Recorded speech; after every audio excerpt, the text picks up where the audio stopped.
আসসালামু আলাইকুম শিক্ষার্থী বন্ধুরা, সবাইকে স্বাগত জানাচ্ছি বাংলাদেশের সর্বপ্রথম ডিজিটাল একটি পূর্ণাঙ্গ বই ইজি অ্যাকাউন্টিং বইয়ের সলিউশন ক্লাসে। খেয়াল করে দেখো বন্ধুরা, আমরা কিন্তু আজকের এই ক্লাসের সমাধান করব আমাদের ইজি অ্যাকাউন্টিং বইয়ের সপ্তম অধ্যায় খতিয়ান নামের যে অধ্যায়টি রয়েছে সেই অধ্যায়ের রোড টু মিশন 100 সাজেশনের 2 নম্বর সৃজনশীলটি। এটি যদি আমরা খেয়াল করে দেখি, আমাদের এই 2 নম্বর সৃজনশীলে আমাদেরকে আসলে কি বলেছে, কি চেয়েছে আমাদের কাছে এই 2 নম্বর সৃজনশীলে। আমাদের কাছে এই 2 নম্বর সৃজনশীলে বলেছে জনাব আরমান একজন মুদি পণ্যের পাইকারি ব্যবসায়ী। 2014 সালের সেপ্টেম্বর মাসের কতিপয় লেনদেন নিম্নরূপ। আচ্ছা, লেনদেনগুলো কি কি বলেছে? সেপ্টেম্বর 1 বলেছে ফারহান অ্যান্ড ব্রাদার্সের নিকট হতে প্রতি 50 কেজির বস্তা 2500 টাকা করে 50 বস্তা মিনিকেট চাল ক্রয়। তাহলে ভাইয়া একটু খেয়াল করে আমরা দেখি, আমার প্রতি বস্তার দাম 2500 এবং আমি বস্তা কিনছি 50টা। তাহলে এখানে আমার টাকা আসে কত? এখানে আমার টাকা আসে হচ্ছে 1,25,000 টাকা। আবার এইখানে আমাকে বলে দিচ্ছে কারবারি বাট্টা 3%, তাই না? তাহলে 1,25,000 টাকার 3% কত?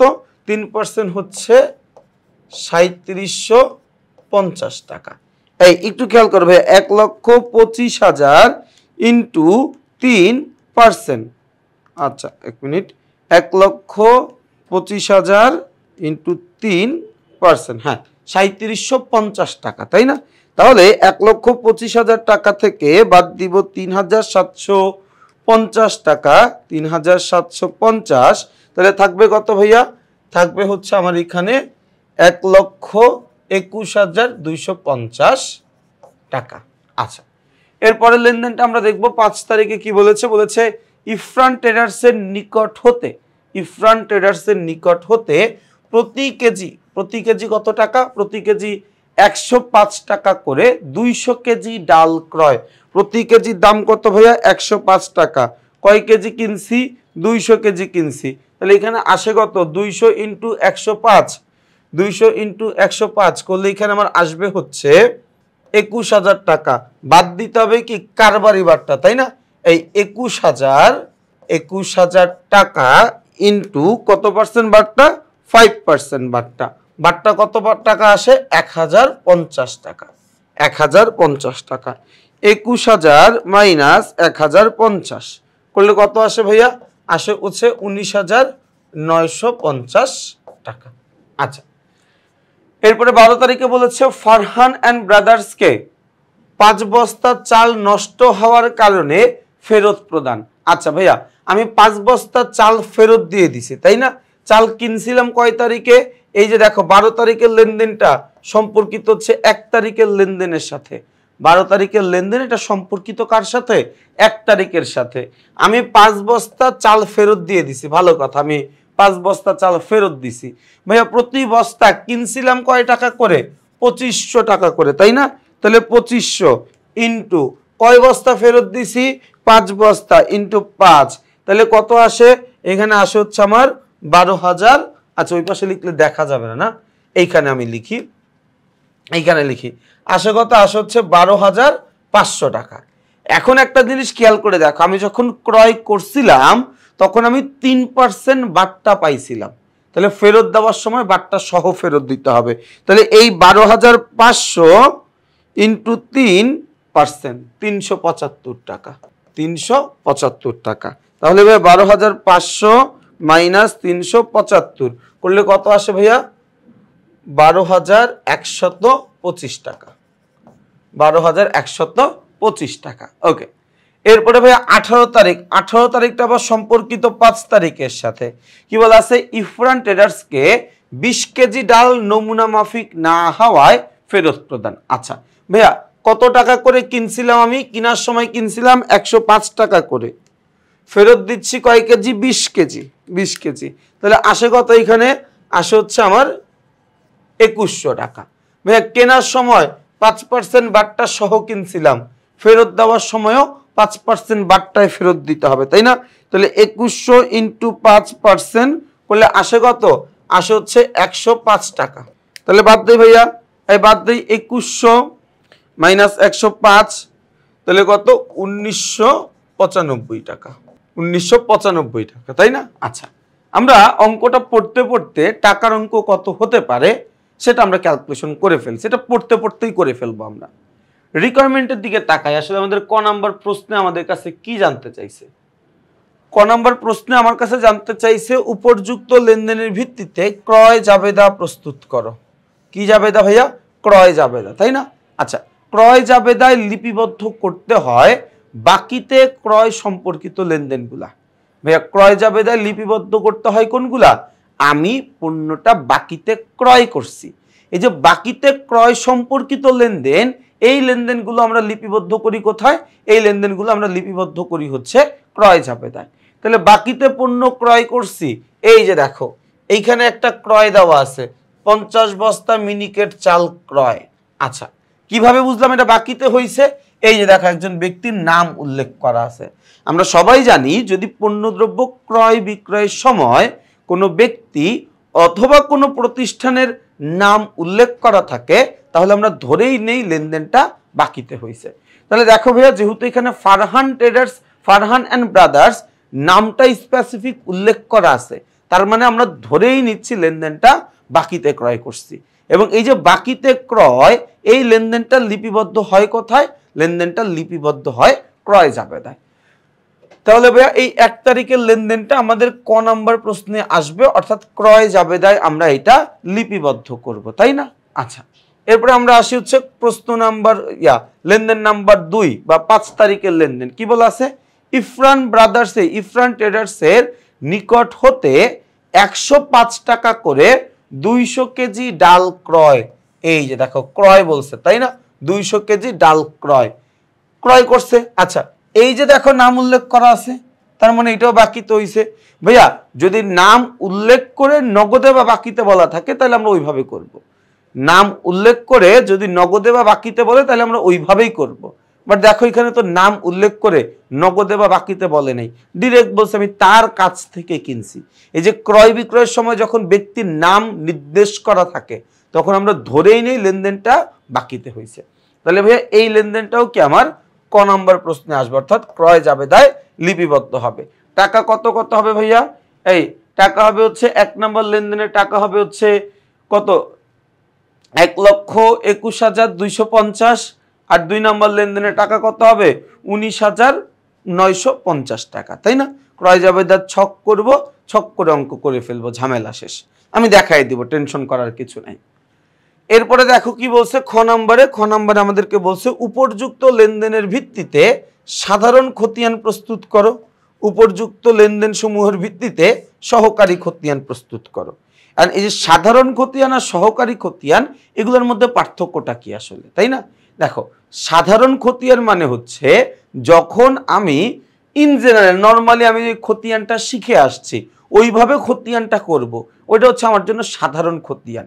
আর সহকারী খতিয়ান হচ্ছে যখন আমি আমার প্রতিটা দেনাদারের জন্য, যখন আমি আমার প্রতিটা পাওনাদারের জন্য আলাদা আলাদা করে খতিয়ান প্রস্তুত করব। ভাইয়া যখন আমি আমার আলাদা প্রত্যেকটা পৃথক পৃথক দেনাদারের জন্য, আলাদা আলাদা দেনাদারের জন্য, আলাদা আলাদা পাওনাদারের জন্য, ইন্ডিভিজুয়াল প্রত্যেকের জন্য একটা একটা করে খতিয়ান প্রস্তুত করব, সেইটাকে আমরা বলি সহকারী খতিয়ান। ভাইয়া খেয়াল করো, আমার 10টা দেনাদার আছে, আমার 5টা পাওনাদার আছে, এই 15 জন ব্যক্তির জন্য আমি 15টা খতিয়ান করব, এই 15টা ব্যক্তির জন্য আমি 15টা হিসাব করব।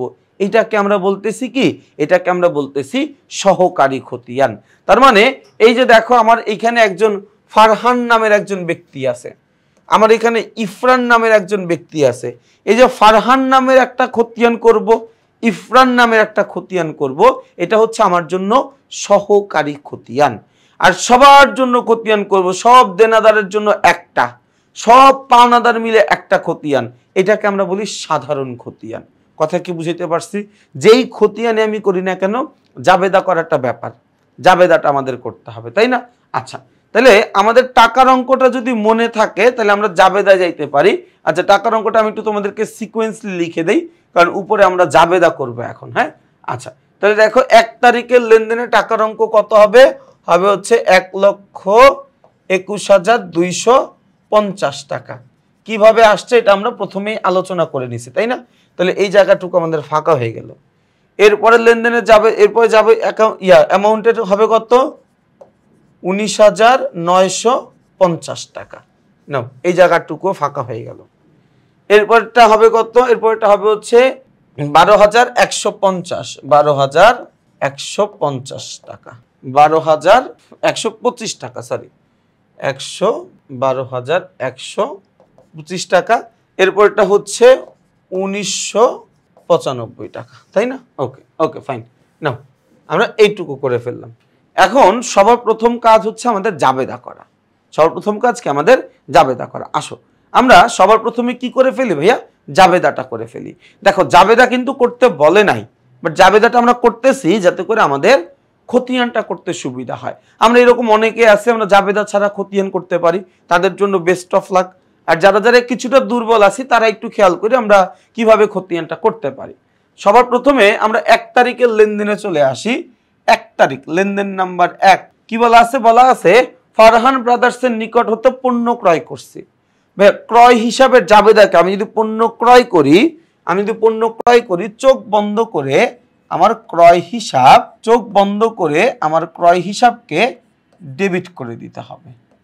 এবং যেই মাধ্যম ব্যবহার করে আমি পণ্য ক্রয় করছি, এখন তুমি বলতে পারো ভাই ক্রয় হিসাব ডেবিট কেন? ভাই ক্রয় একটা ব্যয়, আমি ব্যয় করেছি, ক্রয় করার ফলে আমার ব্যয়ের পরিমাণ বৃদ্ধি পাইছে, এবং যদি আমার ব্যয়ের পরিমাণ বাড়ে তাহলে আসলে ডেবিট করতে হয়, এই জন্য আমি ক্রয় হিসাবটাকে ডেবিট করে দিছি। এরপরে কি করবো ভাইয়া? পণ্যটা যেহেতু আমি বাকিতে কিনছি, বাকিতে ক্রয় করলে আমার পাওনাদারের সৃষ্টি হয়, তাহলে এখানে আমি লিখবো পাওনাদার নাম কি? ফারহান, ফারহান হিসাব ক্রেডিট, পাওনাদার ফারহান হিসাব ক্রেডিট, তাই না? আচ্ছা, টাকার অঙ্ক কত হবে? ওই যে দেখো 1,21,000 কত? 250, 1,21,250। আচ্ছা, অ্যামাউন্টটাকে আমি ঠিক লিখছিলাম? আরেকবার কি একটু দেখবো? না, ঠিকই আছে, আর দেখতে হবে না। ওকে, তাহলে কত? 1,21,250 টাকা, 1,21,250 টাকা। ওকে, লিখে নিলাম আমরা, তাই না? এই লিখে নিলাম আমরা। ওকে, এরপরে আমরা আসি এর পরের লেনদেনটায়, লেনদেন নাম্বার 5। এই 5 তারিখের লেনদেন। 5 তারিখের লেনদেনেও আমি আসলে পণ্যদ্রব্য ক্রয় করছি। তাহলে পণ্যদ্রব্য যদি ক্রয় করি, হুবহু একই জাবেদা আমরা দিব, ক্রয় হিসাব ডেবিট, ক্রয় হিসাব ডেবিট। আর কি? আর হচ্ছে আমার পাওনাদার। আচ্ছা, পাওনাদার তো একটা নাম আছে, তাই না? নাম থাকলে নামটা দিয়ে দেওয়া ভালো ভাইয়া। এই যদি আমাদের পাওনাদারের নাম দেওয়া থাকে তাহলে কি নামটা দিয়ে দেওয়া ভালো। নাম কি? নাম হচ্ছে ইফরান, নাম হচ্ছে ইফরান হিসাব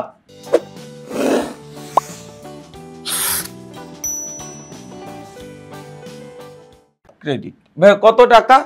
19,950 টাকা, 19,950, 19,950 লিখে নিলাম আমরা। দুইটা লেনদেনের জাবেদা করা হয়ে গেল। এরপর আমরা আসি 12 তারিখের লেনদেনে জাবেদা করব। ফারহান অ্যান্ড ব্রাদার্সকে 5 বস্তা চাল নষ্ট হওয়ায় ফেরত প্রদান করা হলো। দেখো ভাইয়া, আমি যখন ক্রয় করছিলাম, ক্রয় একটু খেয়াল করো ভাইয়া, ক্রয় ক্রয় যেমন ধরনের লেনদেন, ক্রয় ফেরত তার উল্টা লেনদেন না? কথা বুঝো কিন্তু। আমি পণ্য ক্রয় করছি, এই যে ক্রয়টা যেমন ধরনের লেনদেন, ক্রয় ফেরত এটা কিন্তু তার উল্টা একটা লেনদেন, তাই না? বিপরীত একটা লেনদেন। তাহলে আমি যখন বাকিতে পণ্য ক্রয় করছিলাম তখন আমি জাবেদা দিছি ক্রয় হিসাব ডেবিট, পাওনাদার হিসাব ক্রেডিট। তাহলে এখন যখন পণ্যটা আমি ফেরত দিয়ে দিচ্ছি এবং আমি বলতেছি ক্রয় আর ক্রয় ফেরত উল্টাই হিসাব, তাহলে ক্রয় ফেরত দিলে হিসাবটা কি উল্টায়া যাবে না? উল্টায়া যাবে বলতে কি হবে ভাইয়া? এই উল্টায়া যাবে বলতে কি হবে? উল্টায়া যাবে বলতে এইখানে 12 তারিখেরটা এখানে লিখলাম ভাইয়া। উল্টায়া যাবে বলতে এখানে আমরা লিখবো তাহলে পাওনাদার ফারহান হিসাব। এই কি লিখবো? পাওনাদার ফারহান হিসাব ডেবিট। এই পাওনাদার ফারহান হিসাব কি হবে? পাওনাদার ফারহান হিসাব ডেবিট। আর ক্রয় ফেরত হিসাব ক্রেডিট। কত টাকা ভাইয়া? এই কত টাকা? টাকা হচ্ছে 12,125। 12,125। কথা কি বুঝাইতে পারছি ভাইয়া? এই কত টাকা? 12,125 টাকা লিখলাম এইটুকু। এরপরে আমরা আসি 18 তারিখের লেনদেনে। 18 তারিখের লেনদেনে কি বলা আছে ভাইয়া?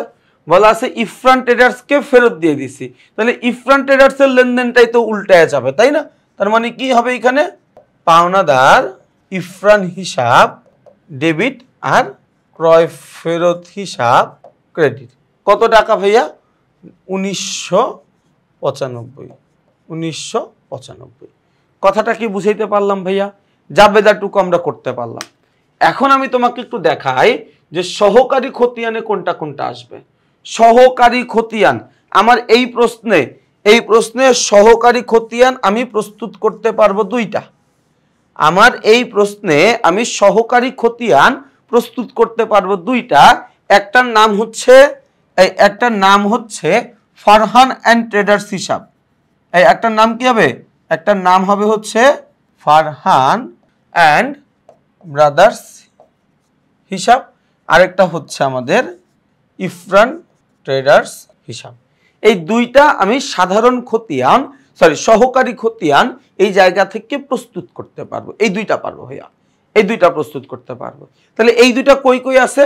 এই যে দেখো, এই এন্ট্রিটুকু আমার ফারহান হিসাবে আসবে, এই এন্ট্রিটুকু আমার ফারহান হিসাবে আসবে, অর্থাৎ সহকারী খতিয়ানে আসবে। আবার ইফরান হিসাবে এই হিসাবটুকু ইফরান হিসাবে আসবে, আবার এই হিসাবটুকু আমার ইফরান হিসাবে আসবে, এই হিসাবটুকু আমার ইফরান হিসাবে আসবে। কথাটাকে আমি বুঝাইতে পারলাম ভাইয়া? এই কথাটাকে বুঝাইতে পারলাম কিনা একটু বলিও। আচ্ছা, এটা তো গেল আমাদের সহকারী খতিয়ানের কথা। সাধারণ খতিয়ান প্রস্তুত করতে পারবো কয়টা ভাইয়া? এই জায়গা থেকে আমি সাধারণ খতিয়ান প্রস্তুত করতে পারবো। কি কি হিসাব প্রস্তুত করতে পারবো একটু ওই পাশটায় লিখি, খেয়াল করো। আমি সাধারণ খতিয়ান প্রস্তুত করতে পারবো সবার প্রথম ক্রয় হিসাব। এই সবার প্রথম কি হিসাব? সবার প্রথম আমি করতে পারবো ক্রয় হিসাব। এরপর আমি করতে পারবো হচ্ছে ক্রয় ফেরত হিসাব। এরপর আমি করতে পারবো হচ্ছে আমার পাওনাদার হিসাব। পাওনাদার হিসাব। কথাটাকে আমি বুঝাইতে পারছি ভাইয়া? তাহলে আমি কয়টা হিসাব করতে পারবো এই জিনিসটাকে আমি বুঝাইতে পারছি। তাহলে আমি যখন সাধারণ খতিয়ান করব, তিনটা হিসাব প্রস্তুত করতে পারবো। ক্রয় হিসাব, ক্রয় হিসাবে আমি কি করব ভাইয়া? এই ক্রয়টা নিব, এই ক্রয়টা নিব। যখন আমি ক্রয় ফেরত হিসাব করব, তখন এই ক্রয় ফেরতটা নিব, তখন আমি এই ক্রয় ফেরতটা নিব, তাই না? যখন আমি পাওনাদার হিসাব করব, তখন এই পাওনাদার নিতে হবে, এই পাওনাদার নিতে হবে, এই পাওনাদার নিতে হবে, এই পাওনাদার নিতে হবে। কথাটা কি বোঝা যাচ্ছে ভাইয়া?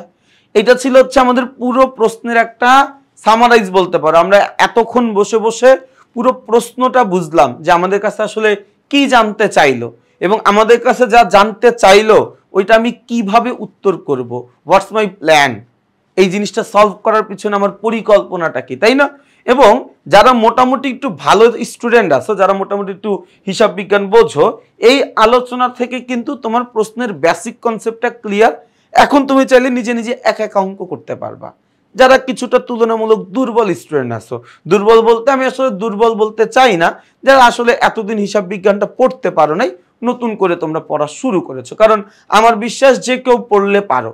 তুমি পারো না, তুমি একটা বিষয়ে দুর্বল, তার কারণ তুমি এটা পড়ো নাই।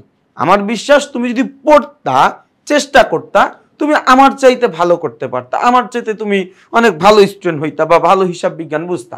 তাহলে ভাই এই পর্যন্ত কারো অসুবিধা থাকার কথা না। টাকার ক্যালকুলেশনটাও আমরা বুঝছি। টাকার ক্যালকুলেশনটা কিভাবে হয়েছে আমি আরেকবার একটু ক্যালকুলেশনটা শুধু বলে দিই, শুধুমাত্র ক্যালকুলেশনটা। আমরা এখানে কি করছি? 50 কেজির বস্তা 2500 টাকা, তাই না? তাহলে 50 ইন্টু 2500 যা আসবে ওই জায়গা থেকে 3% বাটটা বাদ দিয়ে দিছি। কি করছি? 3% বাটটা বাদ দিয়ে দিছি। এই জায়গায় বলছে 105 টাকা করে 200 কেজি, তাইলে 105 ইন্টু 200 মাইনাস 5% বাটটা করার পরে যা আসছে সেটাই, আর করার পরে যেটা আসছে ওইটাই। এখানে বসছে 5 বস্তা চাল, তাহলে 5 ইন্টু প্রতি বস্তা চালের দাম ছিল 2500 টাকা, 5 ইন্টু 25 মাইনাস করতে হবে 3% বাটটা ছিল -3%। এই জায়গায় 20 কেজি বলছে ডাল বলছে, তাই না? তাহলে 20 ইন্টু 105 মাইনাস 5% বাটটা, ক্যালকুলেশন করলে যা আসবে ওইটাই, ক্যালকুলেশন করলে যা আসবে ওইটাই। এখন আমি জাস্ট টু দা পয়েন্ট তোমাদেরকে একটু উত্তরটা দেখাই যে আসলে আমাদের উত্তরটা কিভাবে সমাধান করা হয়েছে। আমি এগুলো মুছে দিব বলতে এটা একটা টেকনিক্যাল কারণ, আসলে এই লেখাগুলো থাকলে পরেরগুলো বুঝতে আরো সুবিধা হইতো, বাট লেখাগুলো থাকবে না, সোজা কথা হচ্ছে এটা। ওকে, চলে যাব হচ্ছে আমরা একটু উত্তরের মধ্যে, একটু খেয়াল করে দেখো ভাইয়া। ক্রয় জাবেদার মধ্যে আমাদের সবার প্রথম ক্রয় জাবেদার একটা ছক কাটতে হবে, তাই না? ছক কি? তারিখ, ক্রেডিট হিসাব খাত, শর্ত, চালান নাম্বার, সূত্র, ক্রয় হিসাব ডেবিট, পাওনাদার হিসাব ক্রেডিট। ছক কেটে নিছি আমরা। সবার প্রথম লিখতে হবে কাকে? এই সবার প্রথম লিখতে হবে হচ্ছে আমার ক্রেডিট হিসাব খাত, যেহেতু বলছে তাহলে 1 তারিখের লেনদেনের জাবেদা করছিলাম কি? ক্রয় হিসাব ডেবিট, পাওনাদার ফারহান এন্ড ব্রাদার্স হিসাব ক্রেডিট, তাহলে লিখছি ক্রেডিট হিসাব খাত। চালান নাম্বার ছিল 123, লিখছে এটা। অ্যামাউন্ট কত? 1,21,250। কিভাবে আসছে যারা বুঝো নাই তারা এই নোটটার দিকে আরেকবার খেয়াল করো, বুঝে যাবা। যারা ক্যালকুলেশনটা বুঝতেছো না, নোটটা দেখো, বুঝে যাবা কিভাবে আসলো। ওকে, এরপরে আমরা 5 তারিখে আবার ক্রয় করছিলাম ইফরান ব্রাদার্সের কাছ থেকে 105 টাকা দরে 200 কেজি ডাল ক্রয় করছিলাম, তাই না? তাহলে ওইখানেও ক্রয় হিসাব ডেবিট ছিল আর পাওনাদার ইফরান ট্রেডার্স হিসাব ক্রেডিট ছিল, তাই না? তো ওইটার হিসাব আমরা করলাম কত? 19,950 টাকা। ক্যালকুলেশনটা না বুঝলে এই যে নোটটা দেখে নিতে পারো, দুইটা যোগ করলাম 1,21,200 টাকা, এবং এটাই আমাদের জন্য উত্তর। ছোট্ট একটা কথা মনে রাখবা, ক্রয় জাবেদা, বিক্রয় জাবেদা, ক্রয় ফেরত জাবেদা, বিক্রয় ফেরত জাবেদা, এই 4টা বইয়ের ক্ষেত্রে আমাকে গণনা কার্য বা এই যে নোট যে লিখলাম ক্যালকুলেশন, এটা দেখায় দেওয়া বাধ্যতামূলক। তুমি না দেখাই দিলে বোর্ডের একটা তীব্র সম্ভাবনা থাকবে তোমার থেকে নাম্বারটা কেটে নেওয়ার জন্য। তীব্র একটা সম্ভাবনা থাকবে কি তোমার থেকে নাম্বারটা কেটে নেওয়ার জন্য। কথাটা কি বোঝা গেছে ভাইয়া? কারো যদি কোনো আপত্তি থাকে আমাকে তোমরা জানায়ও। এই পর্যন্ত আমরা তাহলে বুঝলাম। খ নাম্বার প্রশ্নটায় চলে যাব। খ নাম্বারে বলছিল চলমান জেড ছক করতে। তো চলমান জেড ছকে সবার প্রথম আমাদের আসবে কি? পাওনাদার ক্রয় হিসাব। সবার প্রথম করব কি? ক্রয় হিসাব। এখন ক্রয় হিসাবে তুমি এটা করতে পারতা, ক্রয় হিসাবে তুমি এটা করতে পারতা, দুইটা পাওনাদারের নাম আলাদা আলাদা লিখতা। প্রথমে লিখতা পাওনাদার ইফরান ছিল নাকি? প্রথমে ছিল ফারহান, হ্যাঁ, পাওনাদার ফারহান হিসাব। এরপর আবার তুমি লিখতে পারতা পাওনাদার ইফরান হিসাব লিখে, এরপরে দুইটা টাকার অঙ্ক লিখে ডেবিট করে দিতা, তাইলেও তোমার হয়ে যাইত। অথবা আমি যদি ক নাম্বারে এই দুইটা পাওনাদার হিসাব দিয়েই হিসাব করছিলাম এবং আমার হিসাবের যে এইটাই আসছিল, এইটাও সরাসরি বসায় দিতে পারো, তোমার ইচ্ছা। ক নাম্বারে যেহেতু আমি এই দুইটা হিসাব নিয়েই কাজ করছিলাম এবং ক্রয় হিসাবেও আমার, দেখো ভাই, ক্রয়ের বই আর ক্রয় হিসাবের মধ্যে পার্থক্য কি? ক্রয় জাবেদার মধ্যে শুধুমাত্র বাকিতে ক্রয়কৃত লেনদেনটা আসে, ক্রয় হিসাবের মধ্যে বাকিতে নগদে দুইটাই আসে। আমরা যেই প্রশ্নটা সমাধান করতেছি এখানে তো নগদে ক্রয় নাই, যা আছে সব বাকিতে। তাহলে ক্রয় হিসাবে যা উদ্ধৃত ক্রয় জাবেদারও তাই উদ্ধৃত বাকিতে ক্ষেত্রে, তো আমরা ওইটাই লিখে দিছি, ঝামেলা শেষ। আমি কি বলছিলাম? আমার সাধারণ খতিয়ান হবে 3টা, ক্রয় হিসাব, পাওনাদার হিসাব, ক্রয় ফেরত হিসাব। ক্রয় হিসাব, পাওনাদার হিসাব, ক্রয় ফেরত হিসাব, তাই না? আচ্ছা, তাহলে এই যে ক্রয় ফেরতেরটা করি। ওই যে ফেরত দিছিলাম, একটু করে ফেরত দিছিলাম, মনে আছে? কারো কাছ থেকে 50 বস্তা, কারো কাছ থেকে আরো অল্প কয়েক কেজি ফেরত দিছিলাম, ওই জিনিসটা এই জায়গায় লিখে দিলাম। দেখো এই যে ফারহান ব্রাদার্স হিসাব লিখে ব্যালেন্স নামায় দাও, তাইলেই হয়েছে। আই থিঙ্ক সো এটা তোমরা সবাই বুঝবা ব্যালেন্সটা কেমনে নামাইতে হয়। এরপর আমি তোমাকে একটু বুঝিয়ে দেই। সবার প্রথম দেখো, খতিয়ানের আমার সাধারণ নিয়ম হচ্ছে, যদি একটা আগে থেকে একটা জের আছে ডেবিট, আমি নতুন একটা জের পাইলাম ডেবিট, তাহলে যোগ করা লাগবে। আগে থেকে একটা জের আছে ক্রেডিট, আমি নতুন একটা জের পাইলাম ক্রেডিট, তাইলেও কি যোগ করা লাগবে। আগে একটা জের ছিল ক্রেডিট, নতুন করে একটা জের পাইলাম ডেবিট, তাহলে বিয়োগ করা লাগবে। আগে একটা জের ছিল ডেবিট, নতুন জের পাইলাম ক্রেডিট, তাইলেও বিয়োগ করা লাগবে। অর্থাৎ সমজাতীয় হইলে যোগ, বিপরীত হইলে বিয়োগ। এখন আমি যখন প্রথম হিসাবটা বসাইছি, এটা তো ক্রেডিটই হবে, তাই না? ক্রয় ফেরত হিসাব ক্রেডিট হয়, আমি এই পাশে গিয়ে ক্রেডিট জের বসাই দিছি। নতুন করে আরো একটা ক্রয় ফেরত পাইছি, তো ক্রয় ফেরত এটাও ডেবিট। ভাইয়া ডেবিট ডেবিট থাকলে কি করতে হয়? যোগ করতে হয়। তো এই যে দেখো 12,225 এটার সাথে আমি যোগ করে দিছি 1,995 টাকা। যোগ করে দিলে আমার আসছে কত? 14,120 টাকা। সিম্পল, যোগ করে দিলে হবে। এরপরে আমরা আসি হচ্ছে পাওনাদার হিসাব। ঠিক একইভাবে আমরা পাওনাদার হিসাবটা করব। একইভাবে আমি প্রথমে কি করছি ভাইয়া? ফেরত দিয়ে দিছি। প্রথমে আমি কি করছি? ক্রয় ফেরত দিলে পাওনাদারের পরিমাণ কমে। পাওনাদারের পরিমাণ কমে যাওয়া মানে পাওনাদার হিসাব ডেবিট হয়ে যাওয়া। এই যে দেখো প্রথম দুইটা ব্যালেন্স আমরা ডেবিট পাশেই লিখছি। পরে এই ডেবিটের সাথে ক্রেডিট বিয়োগ করে যেটা হবে ওইটাকে আমরা এই পাশে লিখে দিছি। ঝামেলা শেষ। ব্যালেন্সিংটা আমি এখানে বোঝাচ্ছি না, কিন্তু ব্যালেন্সিংটা তোমরা আরো বুঝবা। সামনে তো আমরা অনেক অঙ্ক করেছি, 1 2 3ও করেছি, মানে 1ও করেছি। আমরা সামনের দিকে আরো বেশ কয়েকটা অঙ্ক করব। ব্যালেন্সিং নিয়ে কোনো অসুবিধা নেই। ব্যালেন্সিংটা মূলত আমাদের বেসিকের ক্লাসটা যদি তুমি করে থাকো দেখো ওইখানে আর তোমার ব্যালেন্সিং এ কোনো অসুবিধা হবে না আর কি। এরপরের প্রশ্নে আমরা যাই। এরপরের প্রশ্ন কি? সহকারী খতিয়ান। দুইটা খতিয়ান হবে, একটা কি ইফরানের জন্য, আরেকটা কি আমার ফারহানের জন্য। তো ফারহানের জন্য একটা করলাম। প্রথমে ক্রয় করার কারণে আমার বাড়ছিল, ক্রয় ফেরতের কারণে আমার কমে গেছিল। ডেবিটেরটা ক্রেডিটেরটা ক্রেডিট, এটা থেকে এটা বাদ দিতে হবে। বাদ দিলে থাকবে হচ্ছে এইটা। হুবহু ভাবে এই ইফরানেরটাও আমরা করছি, হুবহু ভাবে আমরা ইফরানের হিসাবটাও করছি। একদম সিম্পল ভাবে ভাইয়া, একদম সিম্পল ভাবে, তাই না? তাহলে দেখো ভাইয়া, আমি আবারও বলতেছি, আমি এই পুরো ইজি অ্যাকাউন্টিং বইতে সবগুলো অঙ্ক দুইটা পদ্ধতিতে বোঝানোর চেষ্টা করেছি। একটা পদ্ধতি আমি নিজে অঙ্ক না করে দিয়ে তোমাদেরকে পুরো অঙ্কটা ঘুটি ঘাটি ঘেটে টেটে একদম মানে ওই প্রশ্নের পোস্টমর্টম করে তোমাদের সামনে উপস্থাপন করে দিব। কোনটা কোন জায়গায় যাবে, কোনটা কার সাথে যোগ হবে, কোনটা কার সাথে বিয়োগ হবে, এভরিথিং আলোচনা করে দিব। কিন্তু আমি অঙ্ক করব না, আমি জাস্ট তোমাদেরকে লাস্টে উত্তরটা দেখাই দিচ্ছি যে দেখো ভাই আমরা এই যে আলোচনা করলাম, এই আলোচনা থেকে অঙ্কটা এইভাবে করলে উত্তর এইটা আসে। আরেকটা পদ্ধতি হচ্ছে আমি নিজে অঙ্ক করাইয়া দিছি তোমাকে। এই যে ক্রয় যাবে দা একদম এই স্লাইড থেকে আবার এই স্লাইডে গেছি, এই স্লাইড থেকে আবার এই স্লাইডে আসবো, আবার ওই স্লাইডে যাব, এরকম করে পাল্টাপাল্টি করে একদম তোমাকে পুরো অঙ্কটা আমি নিজে করে দিব। দুইটা পদ্ধতিতে করার একটাই কারণ, আমাদের অনেকেই আছে আমরা হিসাব বিজ্ঞান অনেক ভালো বুঝি, তাদের জন্য আসলে অঙ্ক করে দেওয়া এই জিনিসটা তাদের কাছে কিছুটা বিরক্তির কারণ হইতে পারে। যেহেতু বইতেই উত্তর দেওয়া আছে, খুব সুন্দর করে বিস্তারিত আমি উত্তর লিখে দিয়েছি, তো আলাদা করে তো আর উত্তর করে দেওয়ার খুব একটা প্রয়োজন নাই, তাই না? এই আলাদা করে উত্তর করে দেওয়ার খুব একটা প্রয়োজন নাই। এটা যারা খুব ভালো স্টুডেন্ট তাদের মতামত আর কি। তো তাদের জন্য আসলে আমি পুরো প্রশ্নটার ব্যাখ্যা যত যা কিছু দরকার দেখবো যে আমি এটার মধ্যেই দাগাদাগি করে বুঝাইছি। আবার কিছু কিছু ক্লাসে দেখবো আমি সবগুলো অঙ্ক সমাধান করে দিয়েছি নিজে থেকে, যাতে করে আমার যে সকল ভাই বোনেরা কিছুটা দুর্বল আছে, যারা আসলে এতদিন পড়ার সুযোগ পায় নাই, যে কারণেই হোক, নিজের ইচ্ছায় হোক, পারিবারিক ব্যস্ততায় হোক, নিজে থেকে পড়তে পারে নাই, তারা যেন অঙ্কটা ডিরেক্ট দেখতে পারে যে ভাইয়া কিভাবে অঙ্কগুলো সমাধান করে দিচ্ছে। আমি বোঝাচ্ছিও, অঙ্কটা নিজে কাগজে মানে বোর্ডের মধ্যে করেও দিচ্ছি আর কি। তো দুইটা নিয়মেই করে দিচ্ছি যাতে করে তোমরা ডিফারেন্ট দুইটা স্বাদ পাও।